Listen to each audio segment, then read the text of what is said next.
Unsettling scene on Capitol Hill, the protests disrupting a key hearing on defending Israel. Secretary of State Antony Blinken and Defense Secretary Lloyd were shouted down while making the case for billions in federal aid to help Israel defend itself, to help with humanitarian aid for Palestinian civilians, and to help aid Ukraine as well. Rachel Scott on the Hill tonight. They came to Capitol Hill asking for emergency funding to support Israel's war against Hamas. But within moments, Secretary of State Tony Blinken and Secretary of Defense Lloyd shouted down by dozens of protesters. Allow us to continue the hearing. The American people don't want to support this brutal war. With their hands raised, covered in red paint, they called for an end to the war. Ceasefire now! I beg you! The Biden administration asking Congress for an additional $14 billion in aid to Israel, plus $9 billion for humanitarian efforts in Gaza. But that's not all. They're also requesting $61 billion in support for Ukraine, arguing the conflicts are interconnected and must be addressed together. In both Israel and Ukraine, democracies are fighting ruthless foes who are out to annihilate them.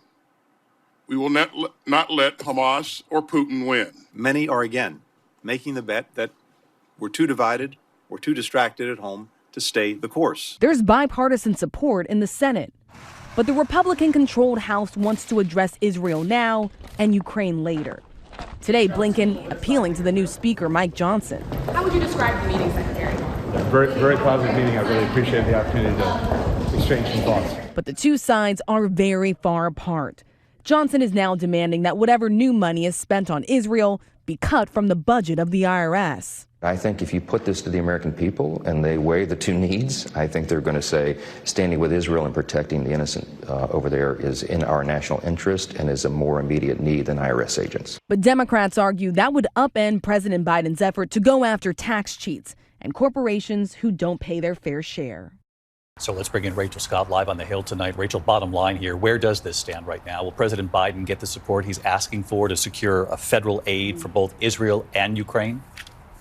Well, David, Democrats and Republicans in the Senate are on board with President Biden's plan, but the president does face significant challenges in the House, where a growing number of Republicans already had reservations about additional funding to Ukraine and say including it in this package is a non-starter. David. Rachel Scott live on the Hill as always for us. Rachel, thank you. Hi, everyone. George Stephanopoulos here. Thanks for checking out the ABC News YouTube channel. If you'd like to get more videos, show highlights, and watch live event coverage, click on the right over here to subscribe to our channel. And don't forget to download the ABC News app for breaking news alerts. Thanks for watching.